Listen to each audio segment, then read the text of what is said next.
Mughal Empire.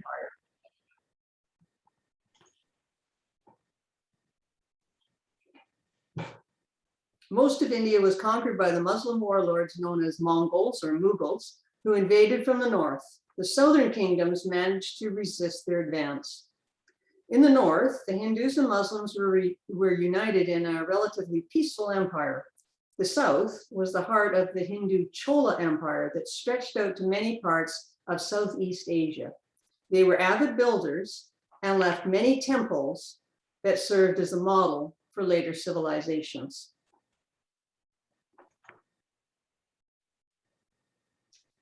The monsoon winds on the Arabian Sea brought people from Arabia and Europe to southern India. Early Christians and Jews had already arrived by the 1st century AD.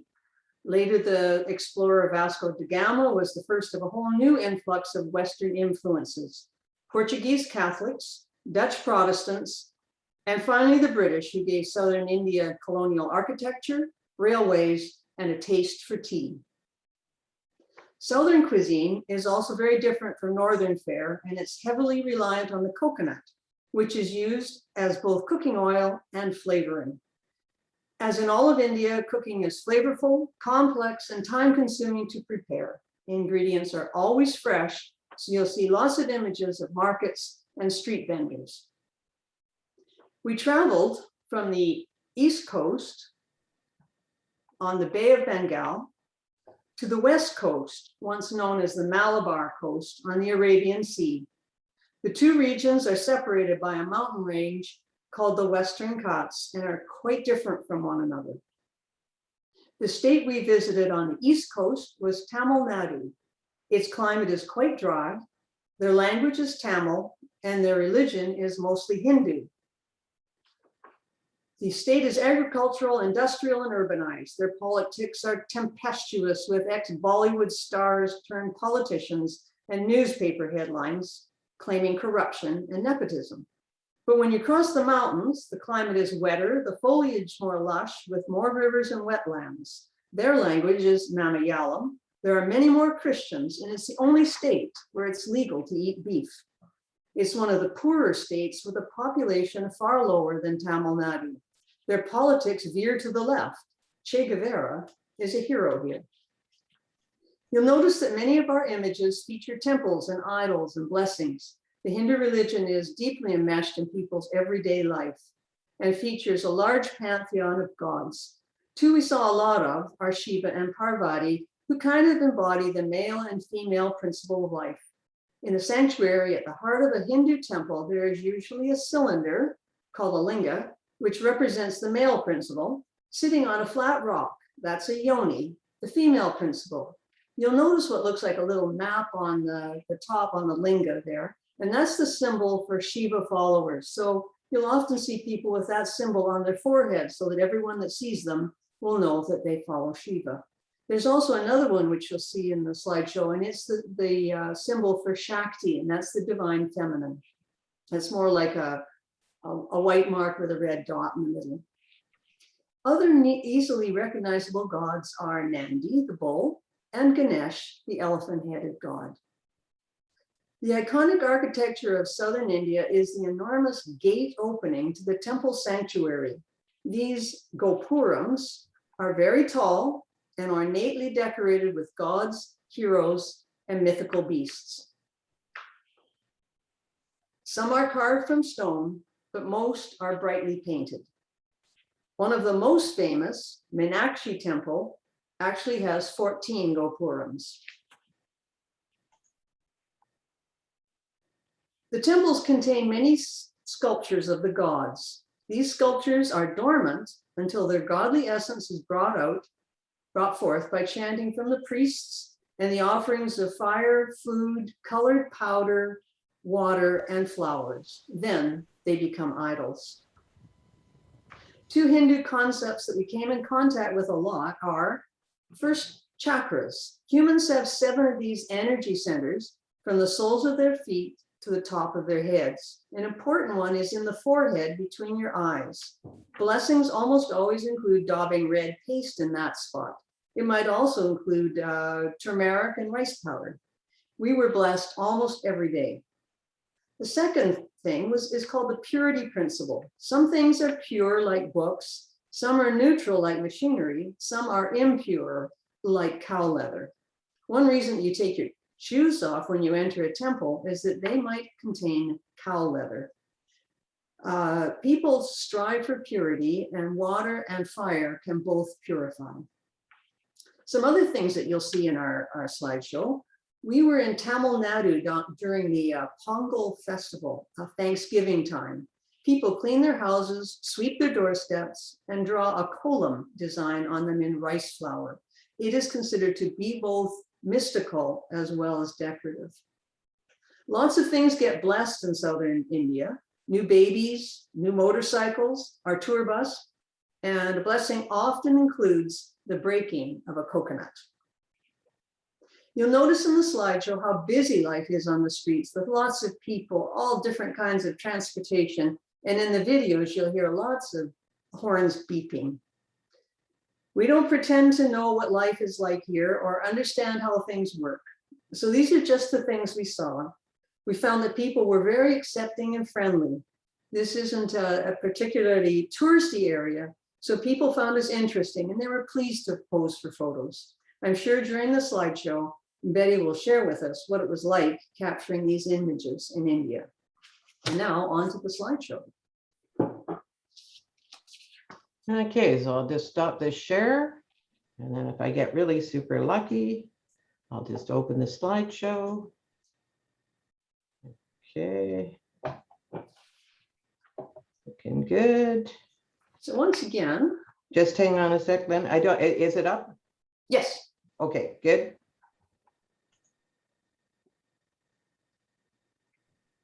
So once again, here's our itinerary. We started in the top right at Chennai and then went down and across to the west side. Tamil Nadu it's only the 6th most populous state, but it's the most urbanized with the 2nd largest economy. There's 28 states in India. Chennai is its capital and the largest city in this area. It used to be called Madras. That's where our adventures begin. So, Betty?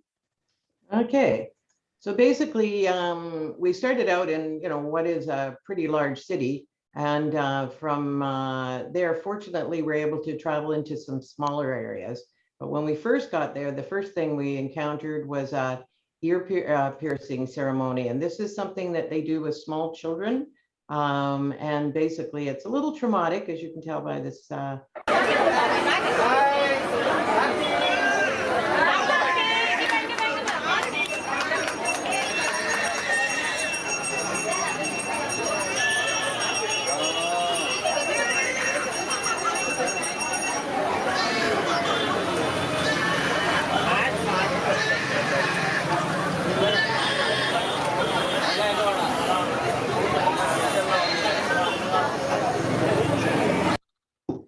So basically, they end up with their ears pierced. They shave their heads and basically cover it with a sandalwood paste, and that's all part of the ceremony.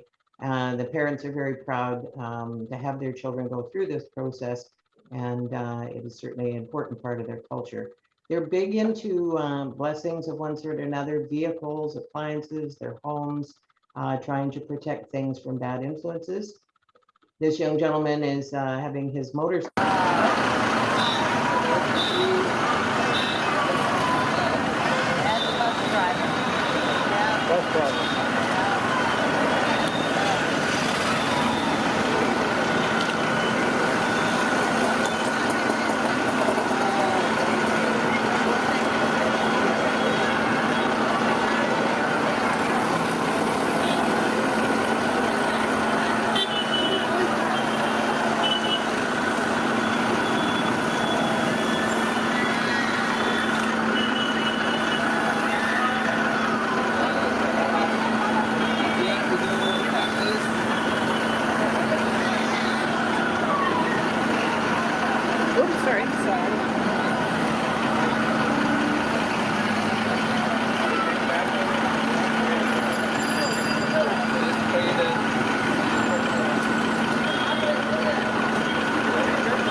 So we're blessed and we can get on to our trip.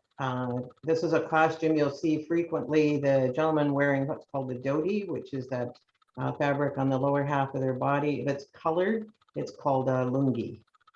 So we went into this commercial area of Chennai, where a lot of people are bringing produce in from the farms and one thing or another to sell, and lots of merchants are selling to people in the city, both commercially and sort of more, you know, typical retail.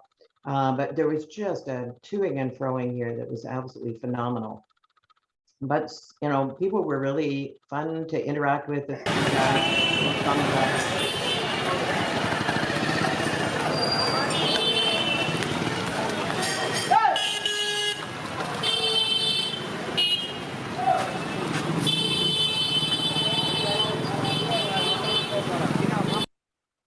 And of course, the sacred cows, and they do help get rid of some of the garbage.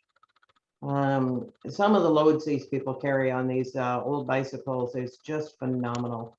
And, you know, this is their everyday life, and they, you know, are just interested in us as they go about doing what they normally do. Presumably this lady had been out grocery shopping, and I think this man's carrying a sack of potatoes from the looks of it. Big, big loads.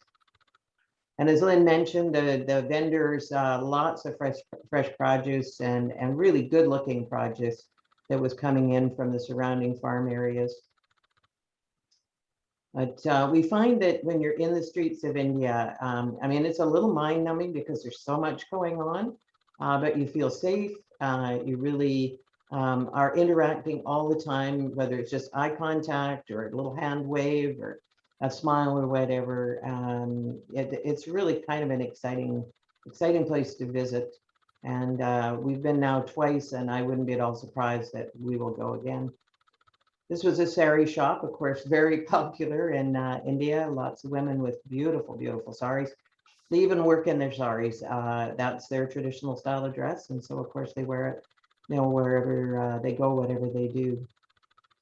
There are, of course, slums, and that is a reality, unfortunately, in countries like India where there is so much poverty.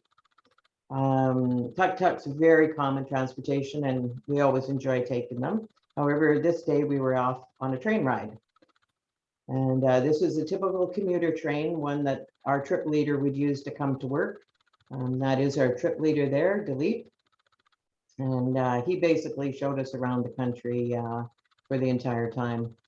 As you can tell, the trains are a little rustic, not quite up to our SkyTrain standards, but they certainly are well used and very full of people. And basically, you see what you see out of train windows in our country and theirs. I love being able to take pictures like this of people just living their lives and doing what they do. It just is great memories. This is a ladies' car. There was an opportunity for segregation if you wanted to, or there didn't seem to be any issues with us being in a car that was basically men and women. And these guys off on their way to work. And it's very heavy, really heavy. And the coconut shell, which burns better. You don't have to use charcoal. You can have the coconut shell inside. That burns. So that's full of charcoal, hot charcoal, quite heavy and of course very hot. These gentlemen are Brahmins, which you can tell by the string that they are wearing. This little girl was just with her mom. She was a vendor, and the little girl was just sitting there as mom did her day's work.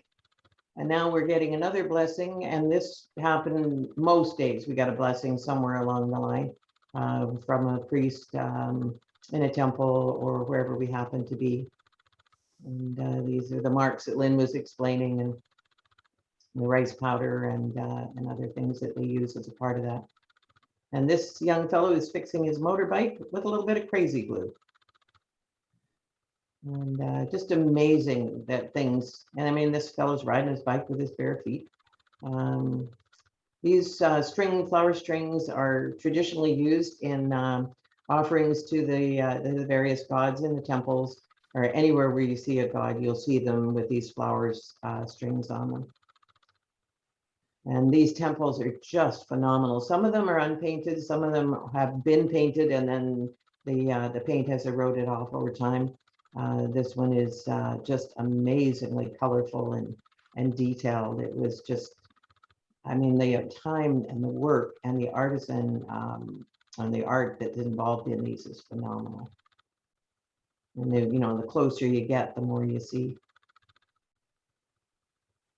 We went off to Mahabalipuram, smaller area, population 15,000, but still on the coast. And basically, taxis are very commonly motorcycles there. So the second person on each of those bikes is probably the paying passenger. However, our transportation that day was a truck. We were all in the back of little pickup trucks. It's a cool way to travel when you're in big cities or small cities, because you get to see people see you. They think it's pretty funny to see us up in the truck. This guy just thought it was a riot. He was definitely teasing us. And you get, a closer view to what's going on in the streets, and people interacting, watching and looking at us. And we're kind of like a parade, I guess, basically. And you get to see some of the back street areas and the more remote parts of the city, away from where the tourists traditionally go. This fellow would be running a seamstress operation. Not sure what this fellow's business was, but basically a little storefront. Obviously, the corner store for your candies and your pop from this lady. And then another street. There is a bit of garbage, obviously, everywhere, but really, it is, by my standards, I think, quite clean. The majority of people take care of their dress, they take care of themselves. They do sweep the streets, they sweep their sidewalks, but there just are a lot of people there, a lot of animals, and and different customs than what we're used to. And more of the beautiful fresh produce. And I get a kick out of this picture. Obviously, these two have done well over time, but it's still a challenge to cross those streets, I'll tell you. And quite a lot of manual labor, rice pickers out in the field. Rice paddies were very common in this area. And then we're off to Kanchipuram, and bigger city, about the size of Abbotsford, a little bigger than Abbotsford. And it was more inland than what we had seen so far. And the first thing we encountered was an outdoor silk thread operation. They were making thread. Starch clothes. This is what they buy. That's the raw material they bought.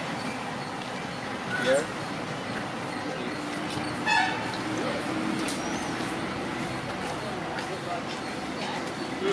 Already colored.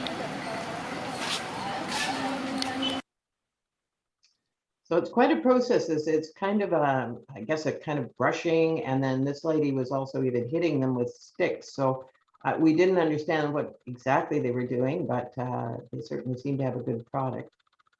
And this was a coconut vendor, and then some more. These will be some personal vehicles as well as some of the taxis. And now we're off to visit a fairly large temple. This one. Back from the 10th to 16th century. It's just phenomenal carvings on this temple. I mean, the detail is amazing. And this is, it's all outdoors. So this has withstood the test of time. Presumably these may have been painted at one time, but that has, the paint is pretty much all gone at this point. Personally, I like them better without the paint, but that's just my personal taste.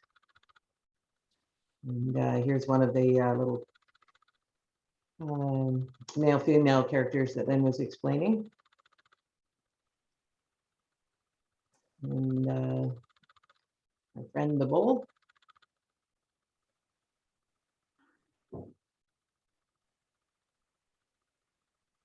This is a temple tank, which is for their religious ceremonies and bathing. That one in particular, I'm pretty sure had fish in it, large koi. And I just thought this was kind of an incredible picture with incredible India on the bus. So this is an amazing temple. Back in the 8th century, this one was carved. And the workmanship on this is just amazing. When you walk around and you look at all this detail and how it is withstood being in the out of doors. I mean, you can see the erosion on some parts of it, but on other parts it's a bit more protected. It's just phenomenal, the amount of detail. And this basin would be one that would catch rainwater and would be used for ceremonial purposes.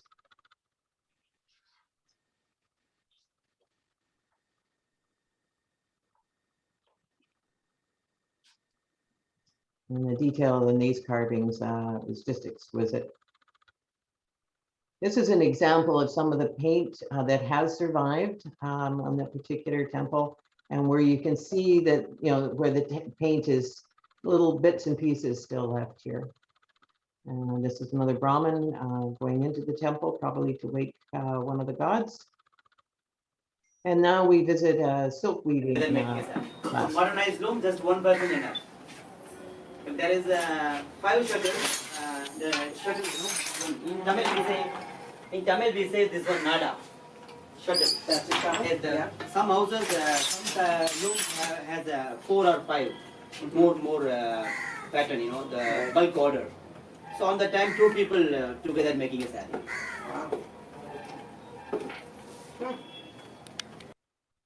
These computer cards on the left are actually where the patterns are stored, and these weaving machines can read those computer cards and know the pattern that they're supposed to produce. Some ladies out in the field with some cattle, and this is a fairly modern rice harvester. We didn't see, other than this one, anything else like that. So now we go back to Mahabel Appiram. If you think that's easy to say, you're wrong. And this was our hotel is just to the left here. An absolutely gorgeous place. The ocean was just gorgeous. And so this is on the east side. And so we were able to just sort of wander out here when we first got to the hotel and enjoy ourselves on the beach. And this was a very popular food item, the fulka. And that evening we got to join a wedding, and that's like a drop-in thing you do when you're in India. You go to weddings. They love to have you come. You usually make a little donation when you leave. I'm congratulating this young couple on their marriage. And then while we were up there, we were on the roof actually on that one, and there was another wedding going on down on the street, and the young couple is in the back of the pickup truck there. So weddings are a big deal in India, and they really do celebrate them. So now this is back out on the beach near our hotel, and we got up in the morning and went out to the beach, and these guys were out there fishing, and so they were bringing in their net.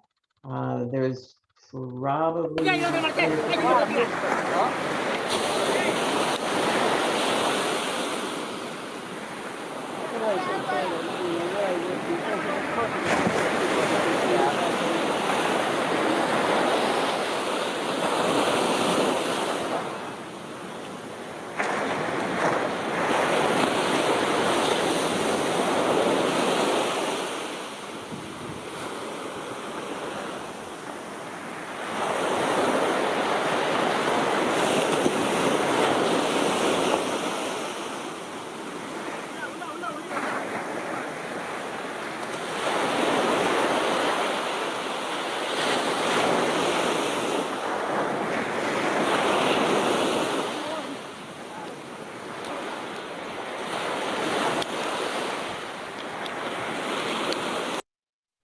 So the fellows that are in the water, they're beating the fish out towards where the net is.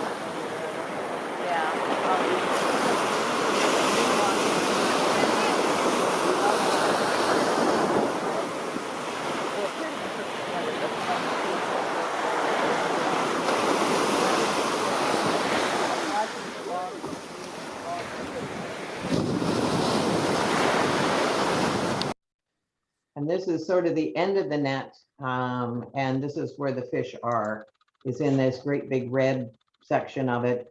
And they're all in that right-hand side, and you'll get to see them as they open the net up.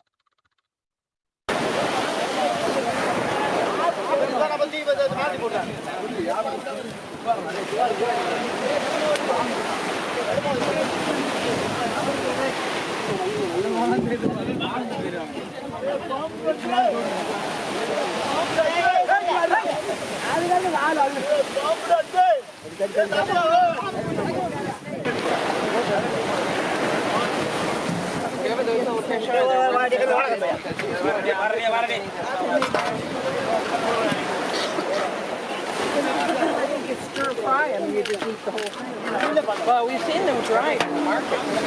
They're sardines, aren't they? Sardines? They could be. Are they sardines?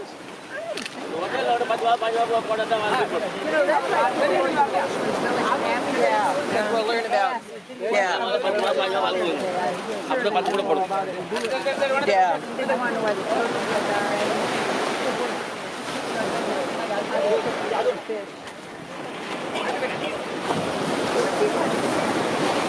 Oh my goodness. Jellyfish. Jellyfish. You picked it up. Oh my God. Oh, and it's coming my way. So these are needlefish, which they seem to pull out, and some of the guys kind of walked away with these. I don't know how this arrangement works in terms of, you know, who gets what, but the bulk of it went into these baskets of assorted fish, which presumably went down to the auction that you'll see in a minute. And of course, there was a snake you may have seen that went back into the water. There was, I don't know just what the nature of the snake is, but they didn't seem to be too surprised. They're launching.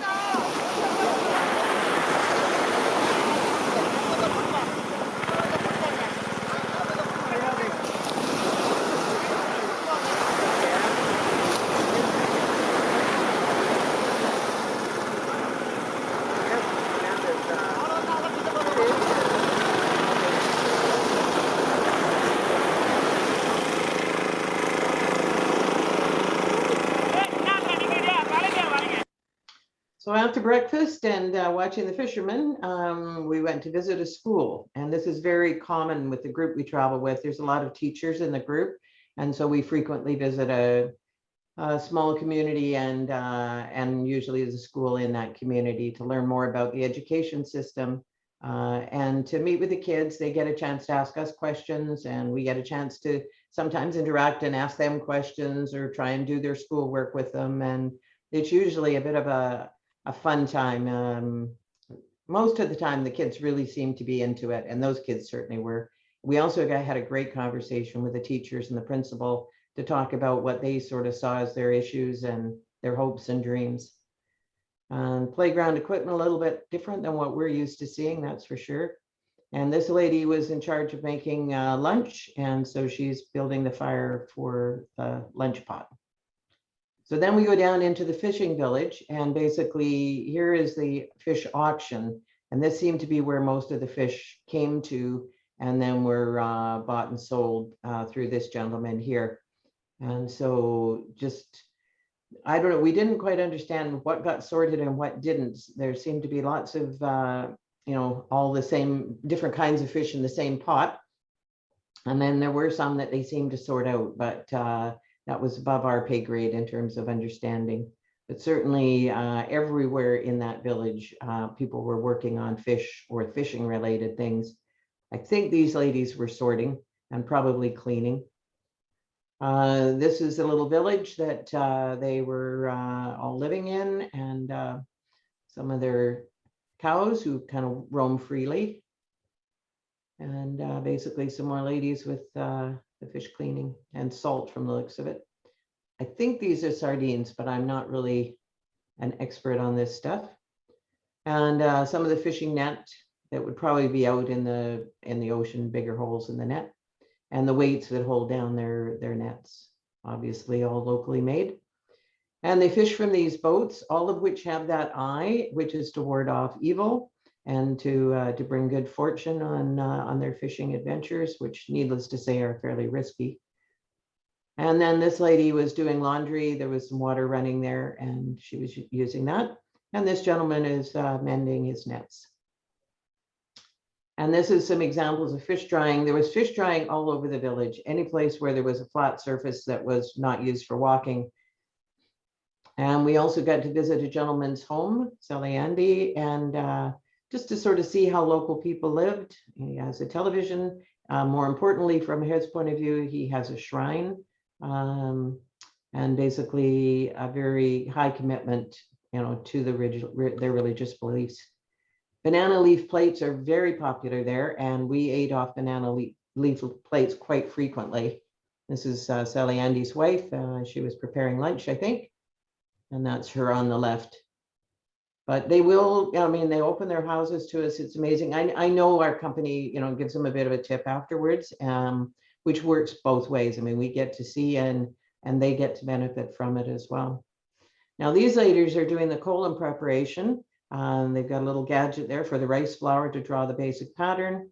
And then they have the rice powders that they use to fill those in. And Lynn and a couple of our other travelers decided that they would be able to give a hand. So Lynn helped to put this one together.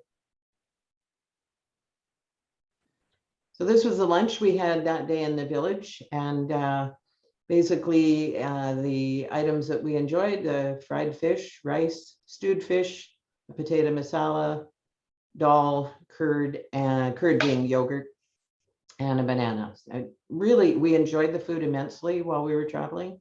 It was very good, very fresh. And this poor little cow wanted the leftovers. There was a crow there as well.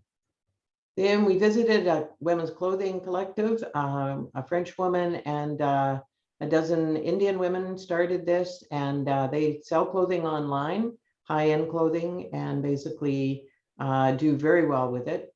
There's quite a few women who work there over and above the initial ones who started it.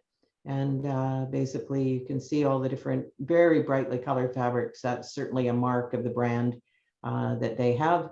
And they seemed to be having a good time while they were doing it. There was lots of chit-chatting back and forth. This is a picture from their online catalog and a couple of the skirts that they have available, but they have a huge selection of clothing. Then we went to visit these cave temples. They're essentially temples that have been carved out of the stone. It isn't like stone was brought somewhere and carved. They carved it locally. This big boulder is called Krishna's Butterball, and it's fine. There's no safety issues for those children. And Lynn, I'll let you take it away. This is called the Shakti pilgrimage, and the Shakti is the belief that there's a divine feminine in everything and everyone. So for 45 days, these women have been preparing for the pilgrimage. They've been eating vegetarian, doing penance, and then walking barefoot for days, sleeping in temples at night to get here to visit the Ganesh temple. They will chant and dance, and they're hoping to enter a trance. It's a very woman-centered pilgrimage. So you see they're all brightly colored in yellow, but there are guys and kids and everyone is coming.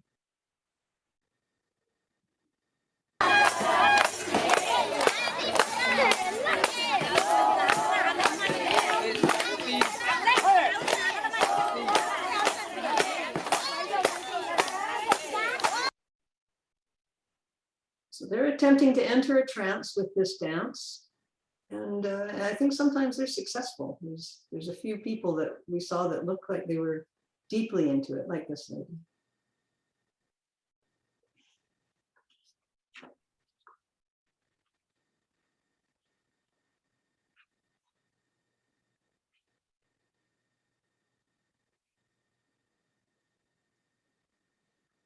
Of course, these kids were eager to have their pictures taken.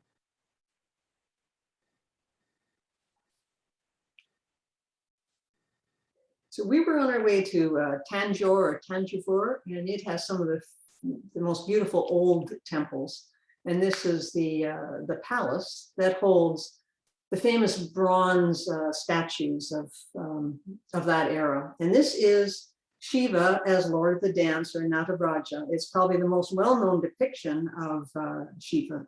He's the complicated god of destruction, which leads to rebirth. Beautiful in itself, but the Lord of the Dance is also filled with symbolism.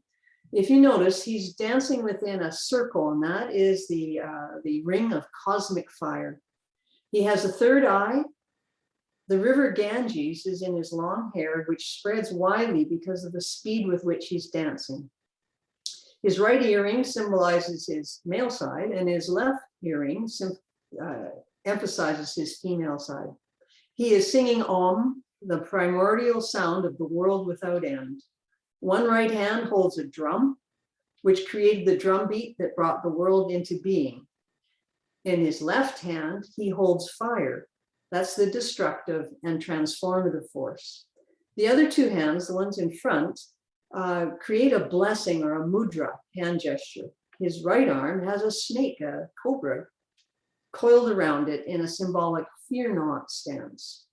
One leg is raised, reaching from earth to heaven, and he's stepping on a little man who symbolizes ignorance. So that's the symbolism behind the Nataraja, the Lord of the Dance. And Ganesh, the elephant-headed god. And these beautiful bronzes are, we'll learn a bit about how they made them. This is a more modern temple. And just some people saying hi.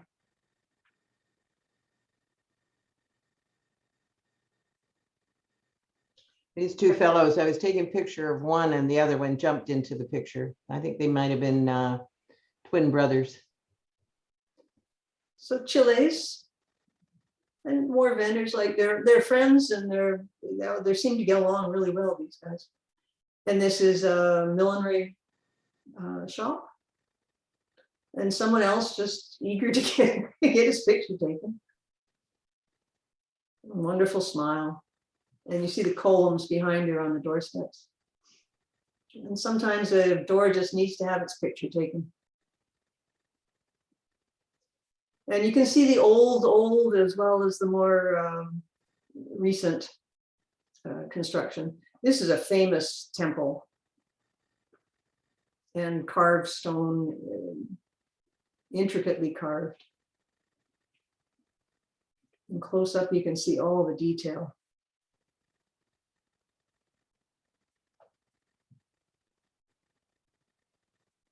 So this is a Brahmin, and they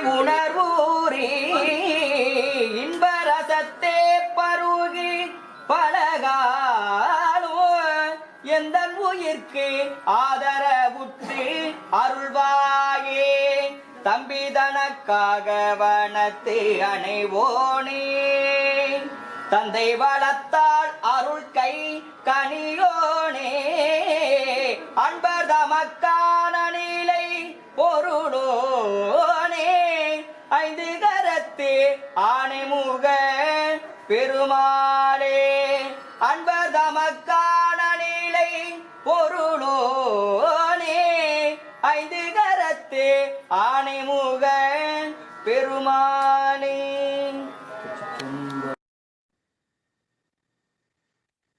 Once again, some of that fellow was actually, according to a friend of ours, a very good singer. This is some of the decorative starts to the gate and the Gopuram around the temple. And these are very, as you can tell, very well attended. For such a size Ganesh statue, we need 3 days minimum work. Bronze making. For like this statues, we need 6 days, 7 days work. Then you cover it with clay. For the wax only, for the model only I am talking, not for the entire process. And here we have to do all the details, jewelry, dresses and decoration, all the details we have to do in this stage. Because if we missed anything to do here, it has to be done in metal stage. When it is getting finishing at time. Then only we can do coloring.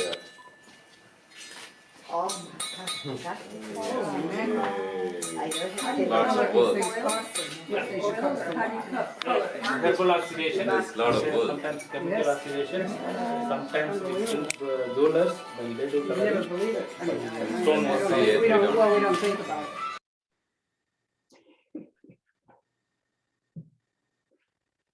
And this is a veena, which is very much like a sitar.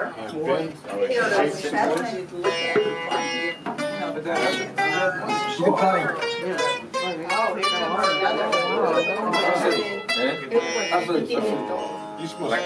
Veena is always associated with a goddess. So they have carved goddess, and she holds the Veena in her hand.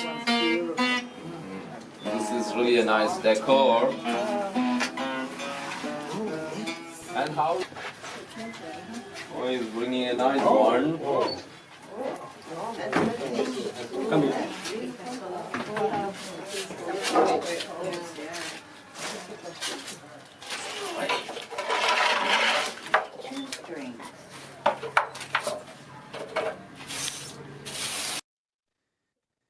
Betty? Okay, so basically, we're off now to visit another little village. This one basically was to learn a little bit about the animistic religion, where people actually used to worship, and still to some extent now, animals or animal figures. And these clay horses were very important to the people of this area, and they were worshipped. And they're just amazing things to see. I would have loved to have had some better light or a better time of day to get these pictures, because they were, I've never seen anything quite like them. They were really, really quite something. And there was a lot of them. They lined this trail all the way down to sort of where the main temple part was. Now we're off to Madurai, another big city, just over 1 million people in this city. And once again, more of an inland area. Some of the people taking public transportation.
Traveling by tuk-tuk is always in a bit of an adrenaline rush.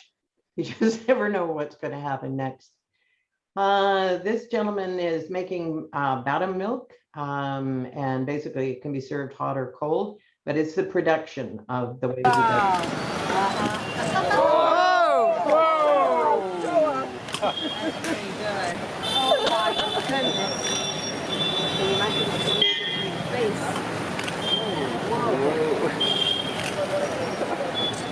It smells good too, even with all that. Okay. It's nicely aerated now. Whoa. Let it breathe a little. You're not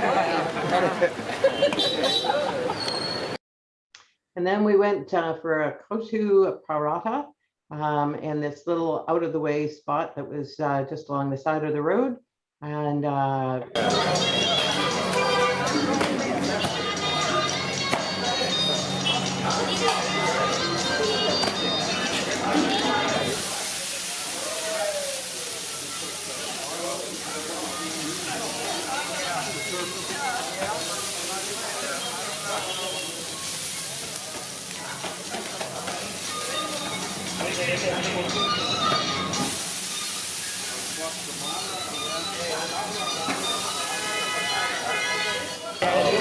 They're making a big crap. Big what?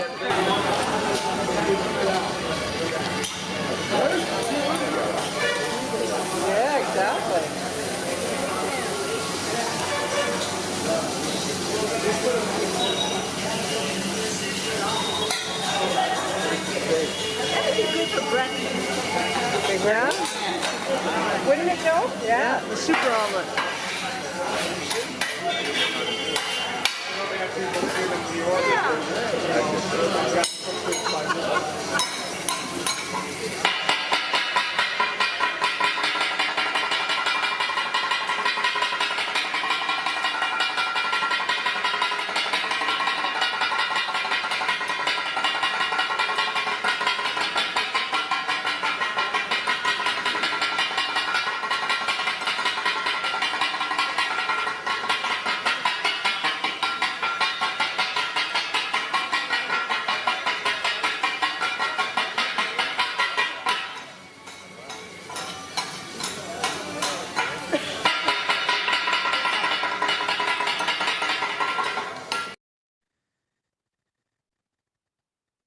So it's a very, very tasty meal that was prepared. We ate it with some of those little round breads that the other fellow was making. And really an amazing experience. Something you would never do by yourself, but you can do in a group when you've got a local leader who knows what's safe and what isn't. So anyways, on to another absolutely magnificent temple. And basically this one is sort of regarded as a Taj Mahal of the South. I mean, there's nothing similar about them at all, but basically a very, very huge, very, very ornate. There just isn't anything about, there's not a square inch of this temple that is not decorated in some way with color and with sculpture. And of course, lots of, you know, the cultural offerings being made and as a part of their daily ceremonies. And linga. And some examples of the detail in the carving. And we actually saw some painting in this one. Mostly this was interior painting, but you can see the level of detail in the painting as well. And these, of course, were telling stories of, you know, based on their belief systems. And so people would be familiar with these stories and would be able to sort of, in effect, read their stories from the walls. And this is another temple tank.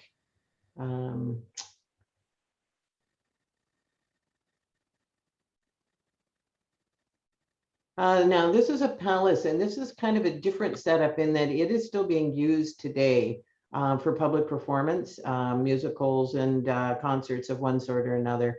And essentially just an absolutely beautiful, beautiful place. I can only imagine what it would be like to attend a performance in this space, because it really is gorgeous and just incredibly ornate, and that sort of indoor-outdoor kind of a space, which is neat. Lots and lots of beautiful painted work as well as sculpture. And this gentleman, we believe, was probably a Brahmin. He was just sitting outside the temple.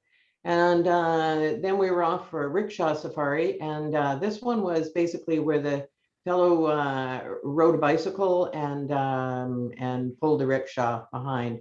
So along that trip, we stopped at a few different places.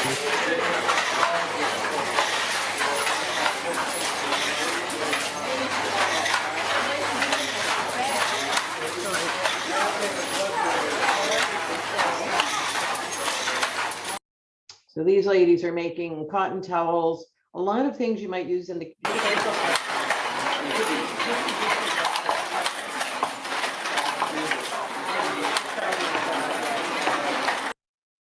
so, you know, typical kinds of linen coloring and patterns that we would see. They would be sold locally in the local stores and maybe even shipped. I don't know what the volume would be. And these some streets that were in this area. And once again, the string flowers for offerings.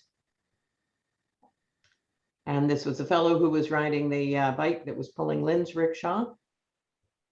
And this gentleman just happened to be milking his cow as we went by, and it was interesting. And these young guys were quite excited to see us and gave us a big wave.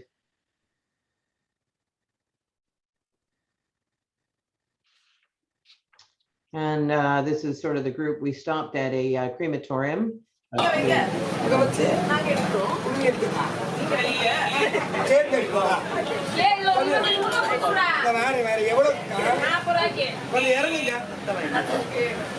தட்டைலாம் இல்லையா?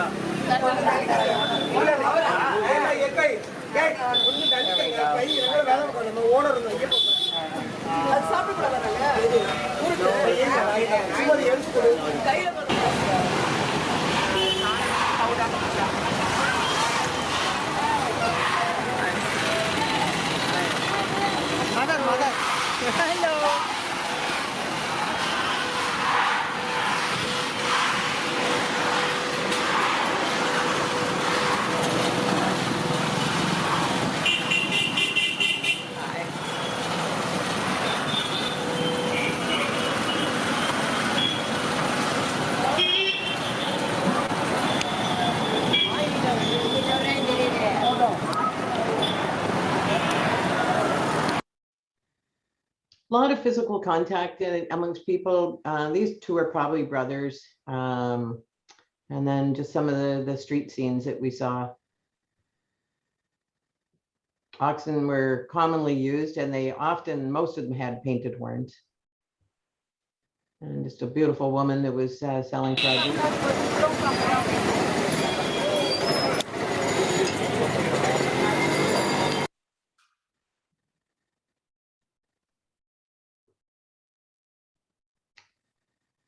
Next, we stopped at a brick kiln and this red clay.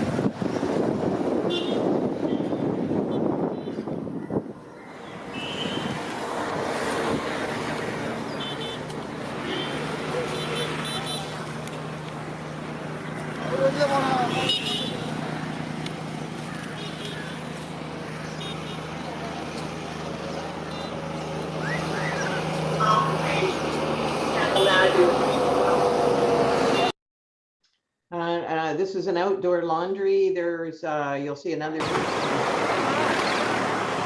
they did our laundry at the hotel. I think that's all they did. That's what they said. That's how they do it. They don't have machines.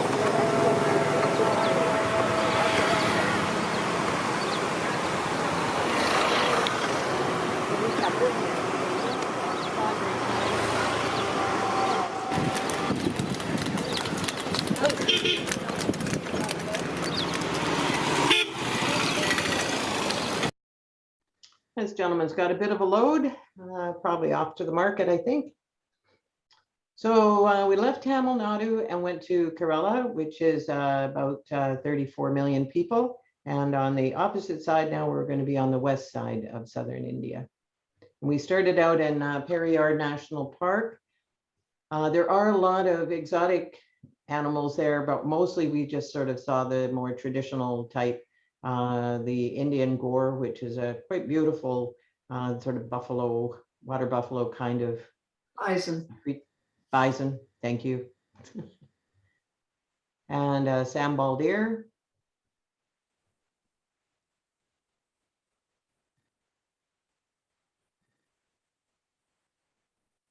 And a Malabar giant squirrel. And a group of wild boar that were pretty comfortable with us being around. And macaque monkeys. So it's always interesting to get out and be in the local terrain in the forests.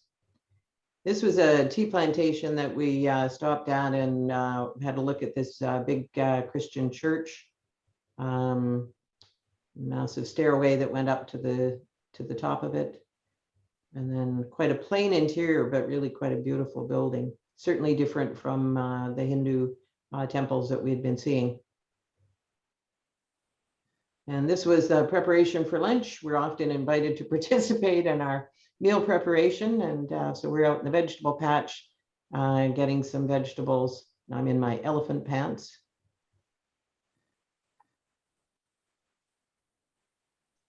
And then Lynn is good at much better at chopping vegetables than I am. So she got to shoulder this responsibility along with a couple of other people from our tour.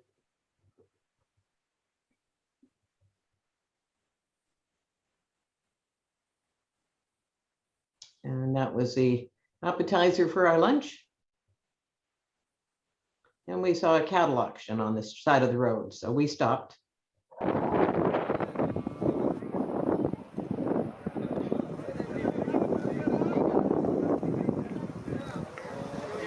Buy from here.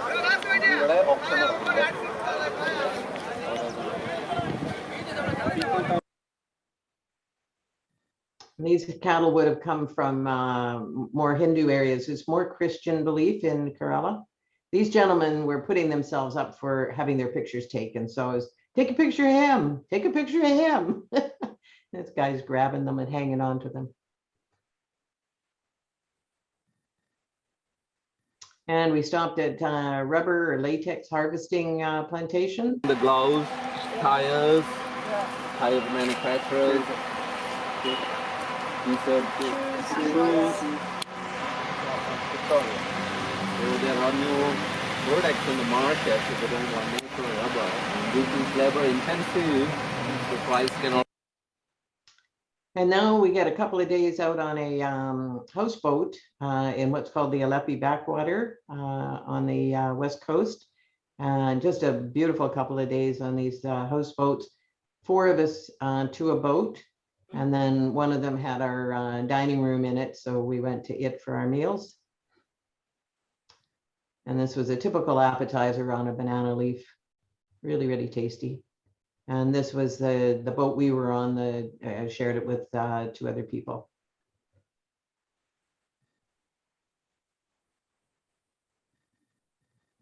It's a lovely sunset that night.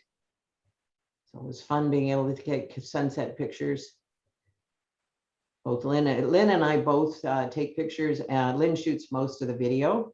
And Lynn is quite a capable videographer as well as photographer. And this is morning as we are getting up and heading out for the day. Some local gentleman off to work, I suppose. And this is a manual mud dredging operation, clearing the channels, we understood. And they go and just physically lift that mud out of there, pile it into their boats, and then take it ashore where I'm sure it's used for building materials and that sort of thing.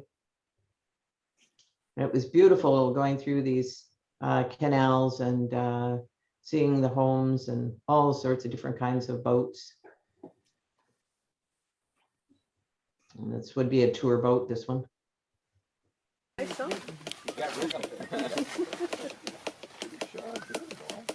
And look at what is behind him. Yes, knives, 2 knives.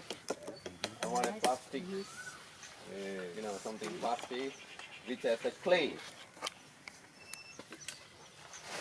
Okay, now. Here, I'll get out of your way. I've got the picture. Just use a bit of flash, you'll be good. Now, okay, wait a minute. He has beaten up, he has shown how to beat it, how to make it supple. Okay,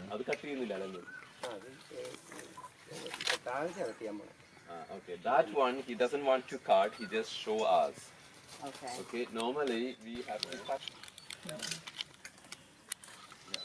So he was beating on that to get sap running, and not the coconut milk, but the actual coconut sap.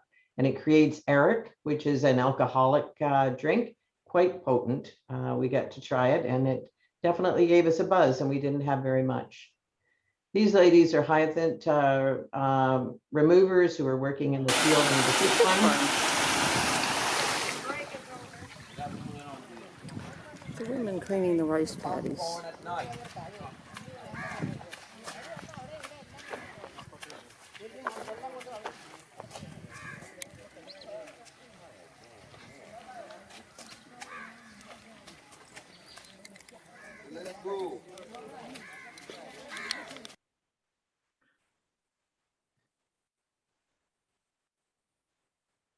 And then we visited a children's festival that lasted 21 days.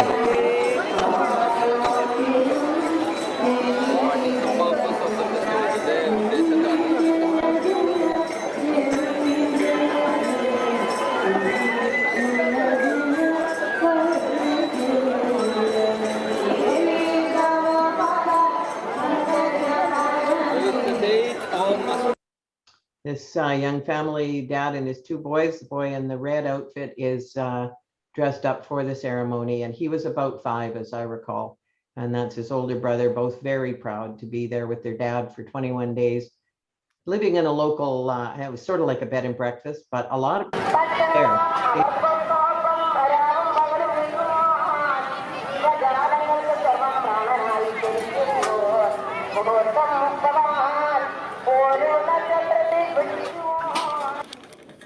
And then we went to a coconut fiber factory where they make the, like the fiber mats that you might have at your front door or your back door.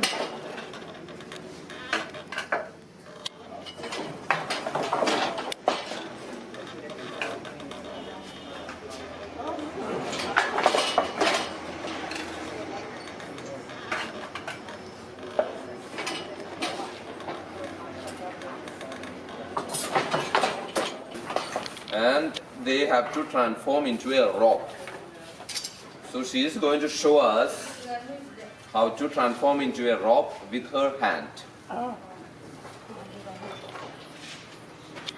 Oh. Yeah, she can do it with her hand, but she do with the wheel, which they are not working now. So once with the wheel, you know, it twisted, and it gets to a rock. And once it break, you know, they add again. Oh, yeah.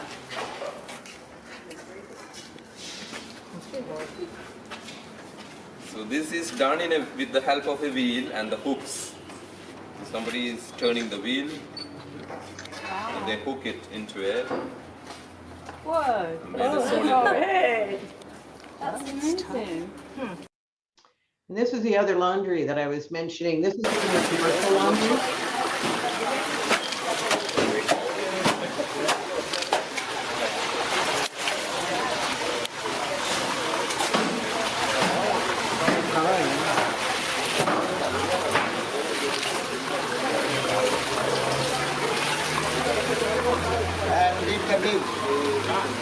Going into bleach. Oh, we get to sit in the bleach for a while.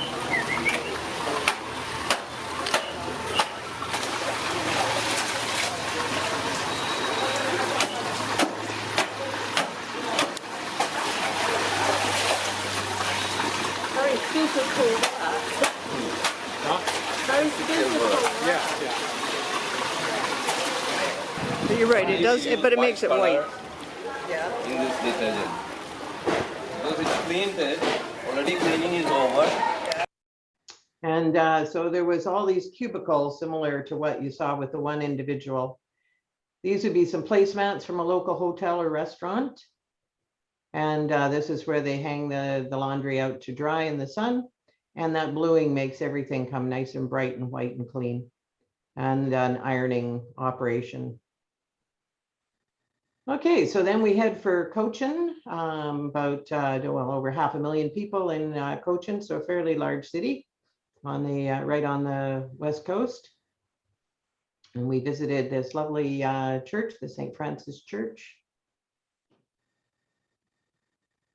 And this is where Vasco da Gama is the first explorer to approach by sea. And these are the Chinese-inspired fishing nets that were right on the ocean front and are being operated daily to bring. Going back up again, that's fine.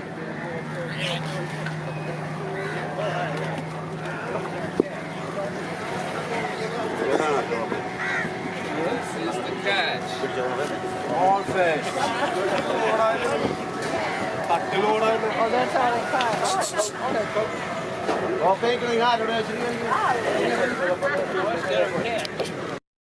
And then we went out on a sunset cruise and got a chance to see the harbor and the style of architecture and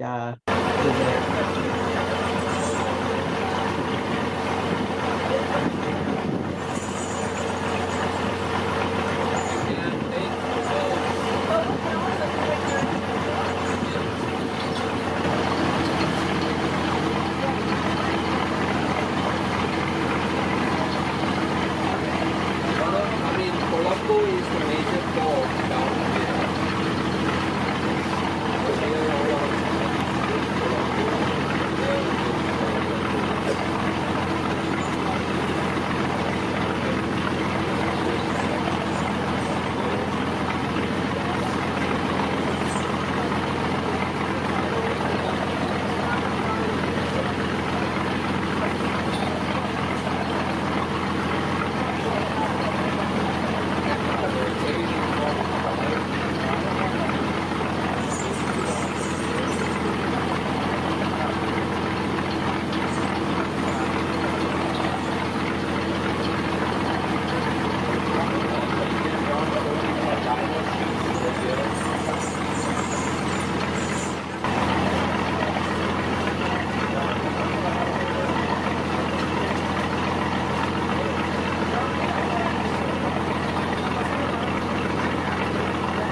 Shringaram, love.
So that was a traditional entertainment that we got on the boat. It went on for probably an hour and a half with the dressing and the performing.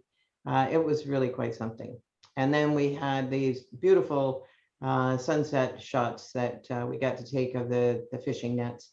Kind of a photographer's dream to be in a situation like that.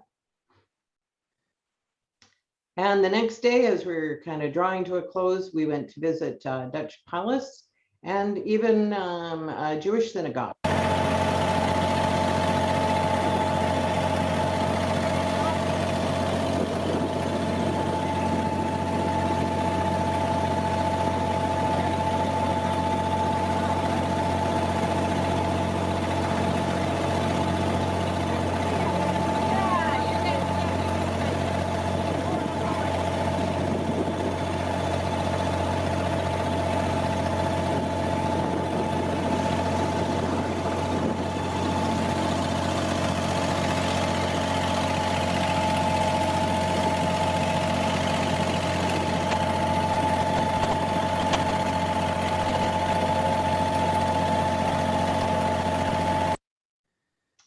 So we had a light dancer on the boat, and these we've seen a couple of times. Actually saw one in Dubai as well, and just phenomenal outfits. And then the way they flip them around and play with the lights, and it's quite a production. And this guy was very, very good at it. And some of the boats that were lit up out in the harbor. And that kind of brings us to the end of our tour. And we would certainly recommend Southern India as a place to visit. We would love to go back. We really, really enjoyed it.